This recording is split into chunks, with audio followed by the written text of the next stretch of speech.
lost those force buys that Sue had talked to Chris J about in his interviews. It felt like they just completely like disappeared because we can see and hear everything they're doing. It was a different team.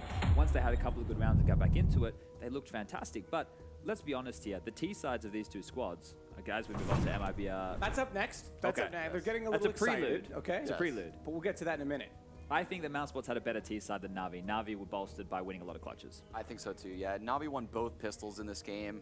We saw Zeus had an awful game. Like, I'm just going to be honest.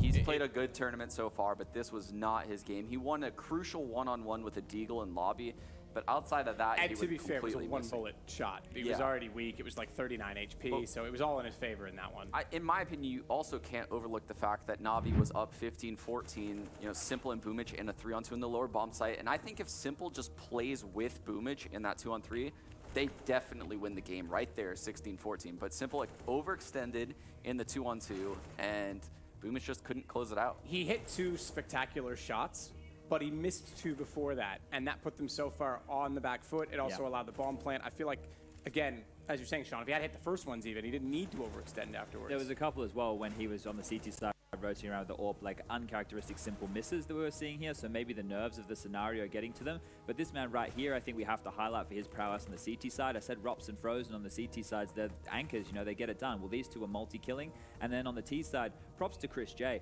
He was on point with some of the shots that he was hitting, making a lot of room, and I really enjoyed the pace that they started with. It just didn't feel like they had much diversity to it. Just to quickly put a point on that Simple thing as well, I think it was Peter from HLTV tweeted out after Cologne, we give him a lot of praise when he does well, but we also have to call him out when he doesn't, and he looked a little off in Cologne as well. Still decent stats, but was missing a few shots.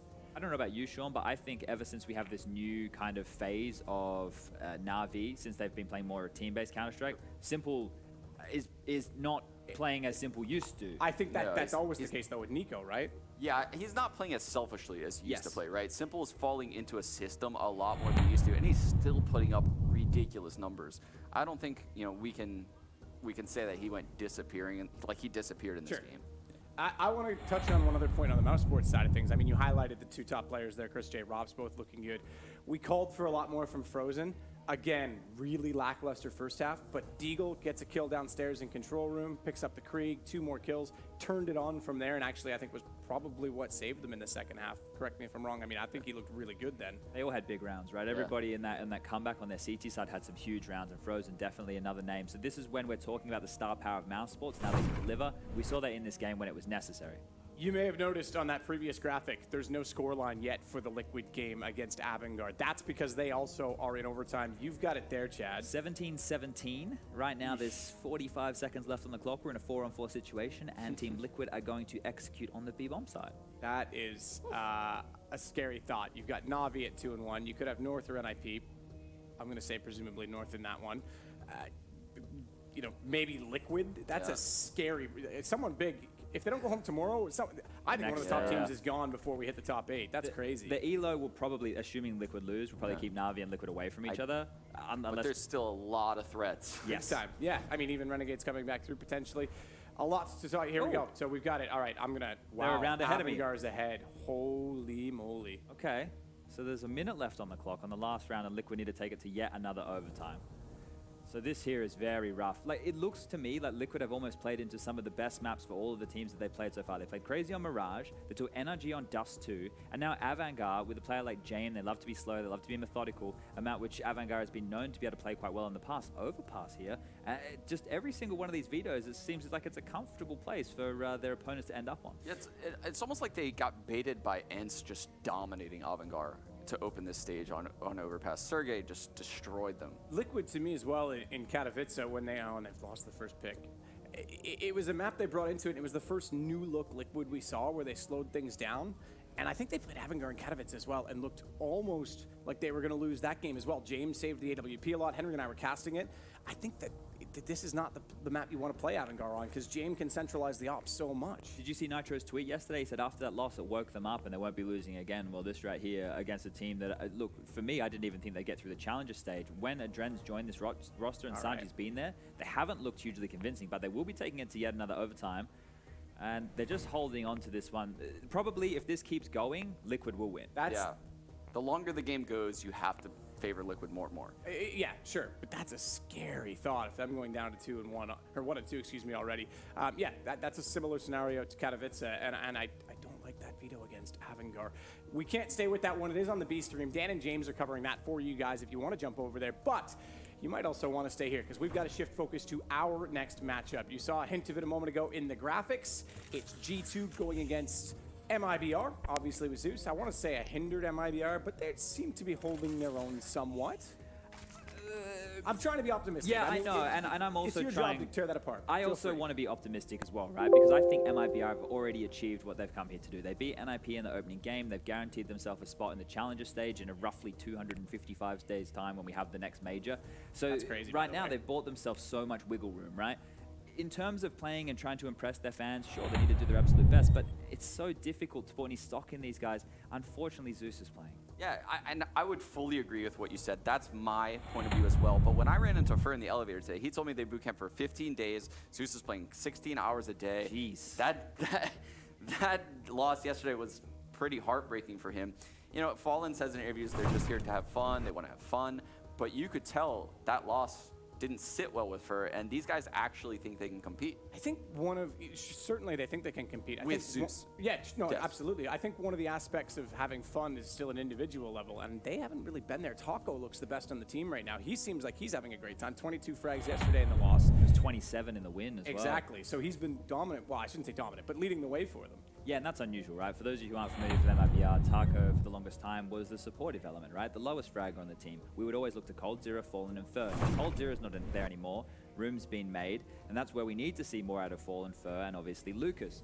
Now, we look at G2. Everybody probably seen the blunder by now. That blunder, you take that as one round, that's it. You throw that away. You don't think about it ever again. Because look, they were probably going to lose that game anyway. Certainly. That was just the beginning of their comeback. And realistically, when you all mess up, because that was a team mistake, you just have to just water off a duck's back. Yeah. Ban coming in, best of one. Just before we get into that, well, I'll tell you what. It's going to get to the conclusion, so you guys jump Inferno? on that, and I'll get back to my point in a Could be minute. Inferno again, apparently. Dust 2 or Inferno. Or no, Dust 2 is banned. I'm sorry. Yeah, banned 4th overall. I think, oh, wait, we still got... Green. And Inferno here. MIBR probably going to be... I was going to say, MIBR probably would have been less comfortable on Train, but G2, that used to be their old ban, right? For the longest time, the French banned Mirage. Then when they had Body on the roster, they started banning Train, and now they've gone back to banning Mirage. So I guess G2 didn't want to risk that map. But Inferno, G2 should be so much more comfortable. The only victory highlighted on the left side for MIBR is actually against G2. So maybe something in that, some stock in that. It's a difficult one to look at their statistics right now. Obviously, Yes. so much has been going on with that team. So obviously, I think honestly, you can't even do that. You can look at their history, but throw that out the window. Like you said, they're here to have fun. They're playing off of a boot camp. There's a very different mentality within the team this time. I was going to get to my point, which is, of course, there's a lot going on between the 2 overtime games, 2 streams today, and obviously, you guys have been a little disappointed in the Observer. We brought Sliggy in, but you can do your own. If you just sign up for a premium subscription on Twitch, you get access to the command center where you can jump through all the players and catch all the action yourself in both scenarios, both A and B stream. So be sure to hit that up, check it out. It gives you all access, all stats, and so much more. What's the story with that chicken? The G2 chicken. I guess maybe they give it to the guy they want to call a Stratton around. That's how they do their in-game leading over there on the French. But one quick note, MIBR played Inferno yesterday against Ents. They only got 8 rounds. That included getting both pistols and converting both second rounds. So when you put that into the context, and they started on the CT side, it doesn't look good. It's Yeah. a difficult one, I think, certainly. I haven't been overwhelmed by either team, really, but I still kind of want to lean towards G2. Yeah, I would definitely lean towards the G2. I don't think MIBR looked as bad as that scoreline shows. They ended up in a lot of weird mid-round scenarios, right? Like 3-on-3s, and they converted almost none of them when I watched it. Like Chad said, they did win both pistols. I think Inferno is one of those maps where you can hide someone like Zeus. True. He doesn't need to have a lot of impact. You can hide towards the A site. You can hide towards the pit. You can stack him towards B. You know, he doesn't need to have a lot of impact on a map like Inferno. Well, you see,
1 versus 3. The kit was admittedly on Zeus's body, but yeah.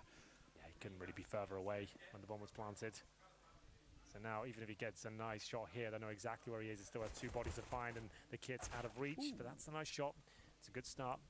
He's got to act very quickly here. Doesn't even bother getting the kit. He probably doesn't even have time for that.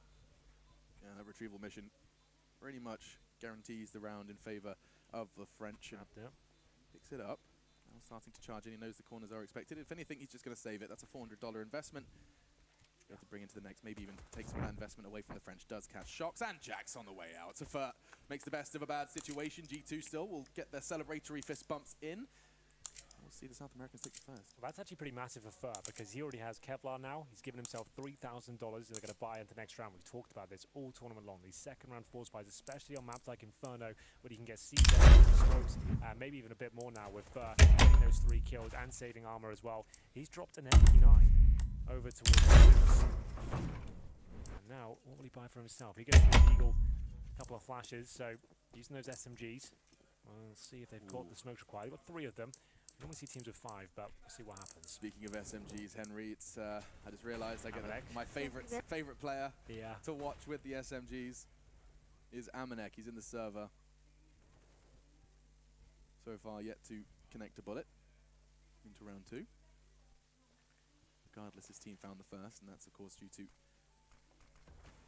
lovely call from Shocks just to pull things back after the early exchange. And so into round 2 we go as the smokes start to land. G2, they're going to be making sure there's no funny business, taking their time. No aggressive CTs, and speaking of aggressive CTs, Banana Control is all of Zeus's. Giving him that SMG enables him to hold it with a degree of confidence. We normally talk about having those smokes on these sort of rounds to really delay the tease. You can see they've actually used all of them already, Alex. So they're not going to be as valuable as perhaps we've seen other teams use them as Kenny S opened things up. The Fur going down through the smoke. Very common pre-fire. Zeus in the bag for the player towards T step. That's going to be lucky. And that's the B bomb side open. So that should be the round in itself. Whether they'll go for this is yet to be seen. They have 3 towards A, hoping that G2 decides to walk into that position, but it doesn't look to be the case. And bomb planted, not really much Lucas can do, even with the Desert Eagle at that range. It's cool to see Lucas in that MIBR jersey. Of course, it's bittersweet, the fact that unable to fully see the new look MIBR. Those that aren't keeping track, there is plenty of news out there regarding what MIBR plan to and intend to do with their roster. KNG, quite the talent to see in this jersey eventually. Yeah, even though it's when 0-3 this tournament, in the challenger state, he played out of his mind, right? So he's putting himself in the shop window for sure. Yeah, and I wouldn't be surprised if he stuck around in Berlin. Well, G2 managed to overcome the force by MMBR. I would have liked to see the hold on to the utility instead of gunning for Banana Control and kind of throwing it away at the start. Maybe just hold back on the bomb sides, make them go for a really slow default, hold them out as long as you can, call for rotations, but didn't happen. MIBR don't really cause much of a dent there whatsoever. 2-0 for G2. This is the 1-1 game once again. This time, odds heavily stacked towards G2, I have to say. Especially the fact that it's Inferno. We've already seen MIBR drop 16-8 against Ents on this map. It was never a fantastic pick for them, in my opinion. When Cold Zera was like dropping 30 on their T side, yeah, for sure, like they could win games, but watching him convinced. close, watching Cold Zera close on this map was something else. Yeah, he was so good in like the 1vX situations on the T side. He always got them out of trouble. Well, trouble certainly brewing for Fallen. Pushed out, sent packing. Great connections from Lucky. Shocks did flash him off as well to ensure a favourable fight. And by the smallest margins, Lucky is still alive. He got tagged down to 2.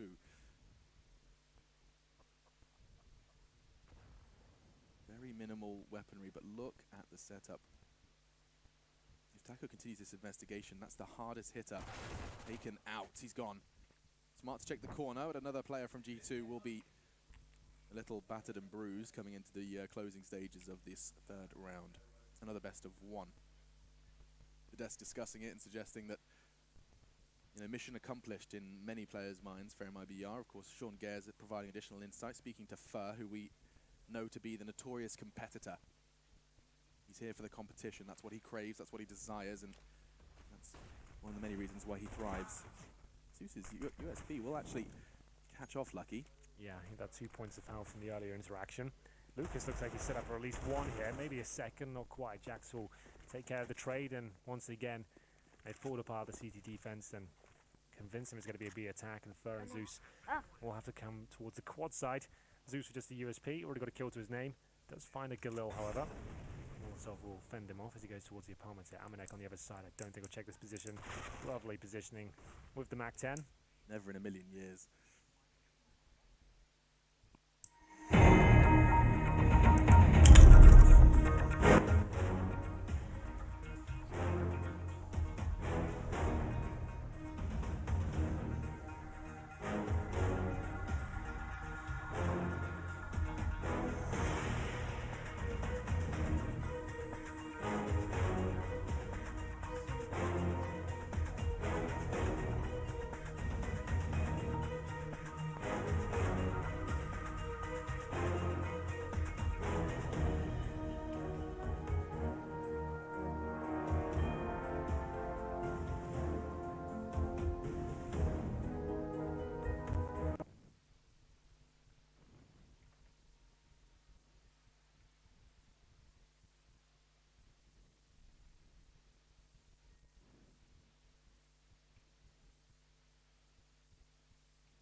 Так, всем привет. А,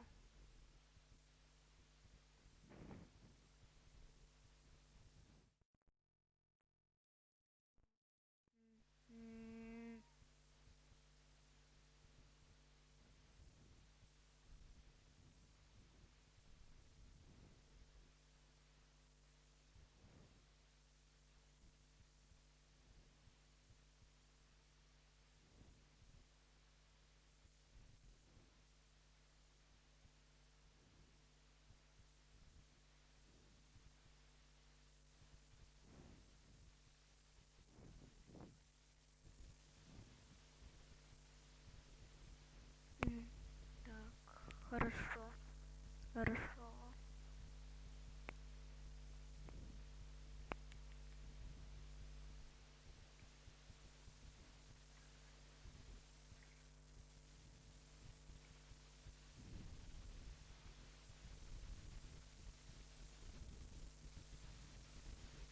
Алло, так нормально, вроде бы.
Так, ладно, вот так тоже нормально. Нормально, нормально, нормально, нормально. Нормально.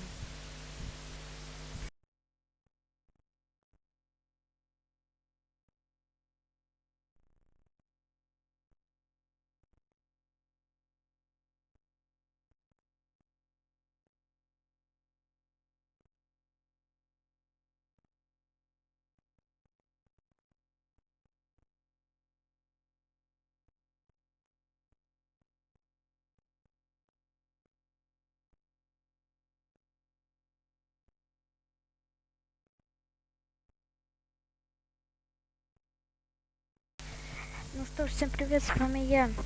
4erlcsgo. Настраивал долго сегодня пришлось, из-за того, что не знаю, второй раз. Будем играть на Dust 2. Dust 2. Понял, потому что видите, временная блокировка.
Жду на Б всех на ножах.